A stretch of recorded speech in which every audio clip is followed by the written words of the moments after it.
এখানে এই যে ছবিতে যাকে দেখা যাচ্ছে মাথায় চুল নেই, নেড়া আর কি, আমেরিকাতে থাকে এবং বাংলাদেশি বংশোদ্ভূত, মানে বাংলাদেশ থেকে গেছে আর কি। এবং তার কথাবার্তা শুনে যেটা মনে হলো যে একেবারে আদর্শ একজন রসালো মুমিন। রসালো মুমিন তো বুঝেন, ইসলাম না জানা এবং অ্যাট দ্য সেম টাইম ইসলাম যে সর্বশ্রেষ্ঠ আদর্শ একটা ধর্ম এবং সত্য ধর্ম, সেটাই আবার দৃঢ়ভাবে বিশ্বাস করে, ইসলামের কোনো কিছুই না জেনে, কোরআন হাদিস না পড়ে। এবং সেই হেতু সে অত্যন্ত রসালো কিছু কথাবার্তা এখানে বলছে। তো ফেসবুকে কেউ একজন এটাকে করছে, আপলোড করছে, মনে হয় সে নিজেই। তো অর্থাৎ চিন্তা করলাম যে এইটা তো কন্টেন্ট হিসাবে একটা চমৎকার একটা কন্টেন্ট হতে পারে ভিডিও বানানোর। অর্থাৎ লোভ সংবরণ করতে না পেরেই ভিডিওটার অবতারণা করলাম। অর্থাৎ কথা না বাড়িয়ে সরাসরি তার কথা শোনা যাক। আমার এই ভিডিও হচ্ছে আমেরিকাতে আমাদের মুসলমান ভাই বোনরা যারা পাবলিক প্লেসের মধ্যে নামাজ পড়ি, যেমন এয়ারপোর্টের মধ্যে, কোনো একটা দোকানের মধ্যে। শুনেন, এখন যেই দিনকাল আমার কাজ হচ্ছে মেসেঞ্জার, আমি যেটা দেখি এটা বলি। এই দুনিয়ার সমস্ত জায়গায় হলো আল্লাহর, এবং এই হেতু সমস্ত জায়গায় হলো নামাজ পড়ার জন্য উপযুক্ত। তা সে দোকানঘর হোক, আর রেস্টুরেন্ট হোক, আর রেল স্টেশন হোক। তো আপনার কি এ বিষয়ে কোনো আপত্তি আছে? আজকে এই যে আফগানিস্তানের এই যে বেটা একজন ন্যাশনাল গার্ডে মারার পরে এখন যেটা হইতেছে, টেম্পার একটা ঘটনা বলি। টেম্পা ইউনিভার্সিটি অফ সাউথ ফ্লোরিডার মধ্যে ফজরের নামাজের সময় ছেলেরা, স্টুডেন্টরা, মুসলমান স্টুডেন্টরা গ্যারেজের মধ্যে নামাজ পড়ে। দুনিয়াটাই আল্লাহর, অতএব গ্যারেজে নামাজ পড়লে সমস্যা কি? ওখানে এসে কিছু আমেরিকার মধ্যে ডিস্টার্ব করছে, শুয়োরের মাংসদের সামনে নাড়াচাড়া করছে। আমেরিকানরা তাহলে তো খুব অন্যায় কাজ করছে। আর সবচেয়ে খারাপ ব্যাপার হলো এরা আমেরিকানরা যারা অশিক্ষিত, যারা এরা ওই টিভির মধ্যে যেটা দেখে এটাই ওরা, টিভির মধ্যে যে খবর প্রচার করবে সেটাই তো তারা জানবে এবং শুনবে। তো সেটা যদি শোনে এবং জানে, তাহলে কি অশিক্ষিত হয়ে গেল? তো আপনি কি বিশাল বিদ্বান পণ্ডিত নাকি? আপনি কি কোরআন হাদিস পড়ছেন? পড়ে কি আপনি মুসলমান হয়েছেন নাকি? শুনছে এই আফগানের এই বেটা আল্লাহু আকবর বইলা গুলি চালাইছে। এখন আল্লাহু আকবর এটা আমাদের জন্য একটা পবিত্র একটা শব্দ, কিন্তু এদের জন্য এটা খুবই একটা ভয়ের শব্দ। আফগান বংশোদ্ভূত ওই ছেলেটা তো আসলেই আল্লাহু আকবর ধ্বনি দিয়ে তারপরে যে ন্যাশনাল গার্ডকে হত্যা করছে, গুলি দিছে আর কি। তো এইটাই অতঃপর খবরে প্রচার করা হয়েছে। তো এইটা যদি শোনে আমেরিকানরা এবং সেটা যদি বিশ্বাস করে, তাহলে এটা কি অশিক্ষিত মূর্খ হয়ে গেল? আপনি কোথাকার পণ্ডিত ভাই? আমেরিকায় গেছেন কী জন্যে? আপনি at the first place why did you go to America? America কি আপনার দেশ নাকি? আমেরিকা কি মুসলিম দেশ?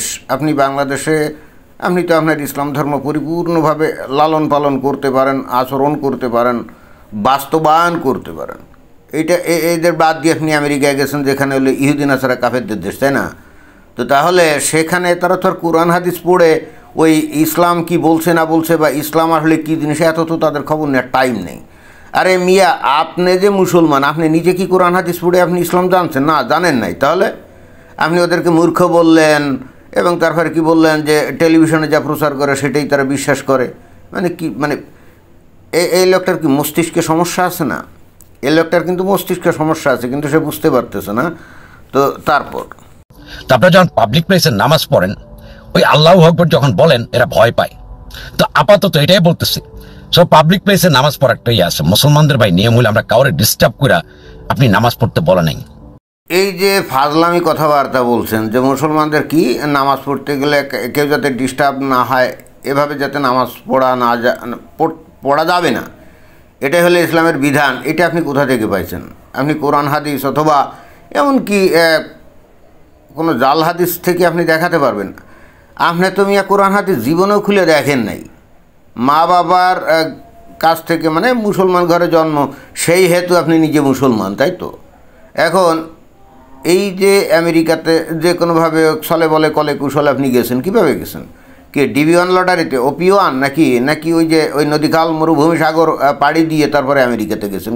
কীভাবে গেছেন আপনি? এখন ভাব নিচ্ছেন বিশাল জ্ঞানী। আপনি ইসলাম সম্পর্কে আপনার কোনো আইডিয়া আছে? আপনি কী করে বুঝলেন বা কী করে জানলেন যে কেউ নামাজ পড়লে যাতে কারো অসুবিধা না হয় সেই দিক লক্ষ্য করার জন্য? না, এই ধরনের কোনো বিষয় ইসলামে নাই। আল্লাহর নামাজ পড়বে, তাতে কে বিরক্ত হলো, কার অসুবিধা হলো, এইটা দেখার দায়িত্ব ওই নামাজ যে আদায় করছে তার না। ক্লিয়ার? আর আল্লাহু আকবার বললে অমুসলিমরা ভয় পাবে না তো কী করবে? কারণ এ পর্যন্ত এই পশ্চিমা দেশগুলোতে যত এই যে মুসলমানরা আত্মঘাতী হামলা চালিয়েছে, যত এ পর্যন্ত শত শত, তাই না, সমস্ত ক্ষেত্রেই তারা আল্লাহু আকবার ধ্বনি দিয়েই তারা গুলি চালিয়েছে, অথবা চাপাতি চালিয়েছে, অথবা বোমা হামলা করেছে আল্লাহু আকবার ধ্বনি দিয়ে। এবং এইটা তারা কি নিজেরা করছে নাকি? না, এটা তো খুব নবীর আমল থেকে। নবী নিজেও যখন বিভিন্ন জায়গা উনি আক্রমণ করতেন, যেমন এই যে খায়বার উনি যখন আক্রমণ করলেন তখন আল্লাহু আকবার ধ্বনি দিয়ে উনি আক্রমণ করছিলেন, তাই না? এবং যত জায়গায় উনি আক্রমণ করতেন অমুসলিমদের বসতি, সব জায়গায় আল্লাহু আকবার ধ্বনি দিয়ে করতেন। এবং অতঃপর মুসলিম যে ইনভেডার, মানে আগ্রাসনকারী যে শক্তি পৃথিবীর বিভিন্ন দেশে আক্রমণ করছে, সবাই তো আল্লাহু আকবার ধ্বনি দিয়েই এই কাজটা করতো। এবং সেই হেতু এই যে আধুনিককালে এসে যারা ইসলাম অনুযায়ী জিহাদ করে, কারণ ওই যে হাদিসে তো বলা আছে একজন অমুসলিম যতক্ষণ পর্যন্ত ইসলাম গ্রহণ না করবে ততক্ষণ পর্যন্ত তাদের বিরুদ্ধে যুদ্ধ করতে হবে, তাই না? তো এই জন্যে ইউরোপ আমেরিকাতে যে সমস্ত মুসলমান গেছে যারা নাকি ঘাটে মুসলমান, তারা ওইখানে চিন্তা করে হায় হায় হায় এত বেশি ইহুদি নাসারা কাফের এই দেশে, এখানে তো ইসলাম জারি করতেই হবে।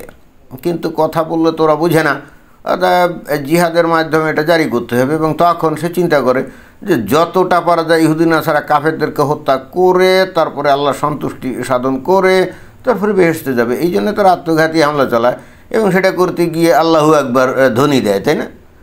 তো আপনি ফাতরামি কথাবার্তা বলছেন কেন? সমস্ত জায়গায় খোদ নবীর কাছ থেকে এটা শিখছে তারা। তো এখন তারা যদি নামাজ পড়তে বসে সেখানেও তো আল্লাহু আকবার বলে, তাই না? তো আপনি এখন কি বলতে চাচ্ছেন যে এখন এই পশ্চিমা দেশগুলোতে আল্লাহু আকবার শব্দ না বলে তারা কি নামাজ পড়বে? আমাদের নামাজের যেন কারো ডিস্টার্ব না হয়। এই যে আমরা পাবলিক প্লেসের মধ্যে আমি দেখলাম নিজের চোখে, বাস এয়ারপোর্টের মধ্যে দিশে গালিসে একটা বিষয় নামাজ শুরু করছে, একটা বার চিন্তা করে না যেদিকে মানুষ হাঁটতেছে। আর এই যে মিয়া ফাজলামি কথাবার্তা কেন বলেন?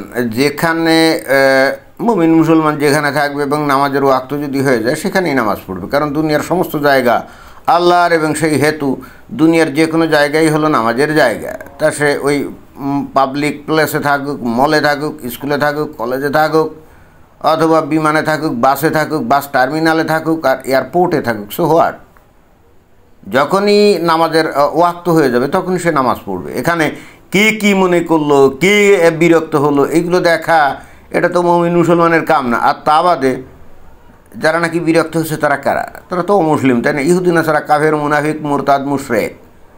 তো কোরআনে এদেরকে বলা হয়েছে কি নিকৃষ্ট প্রাণীর চাইতে অধম, তাই না? সূরা আল বাইনা সেখানে বলছে যারা নাকি অমুসলিম, ইহুদি নাসারা কাফের, মুনাফিক, তারা নিকৃষ্ট প্রাণীর চাইতেও অধম, অর্থাৎ রাস্তার নিড়ি কুত্তার চাইতেও অধম তারা। তো তারা কি মনে করলো না করলো এটাতে কি মুসলমানের কিছু যায়? এবং মুসলমান কি এগুলো কেয়ার করবে যে তারা কি মনে করলো না করলো?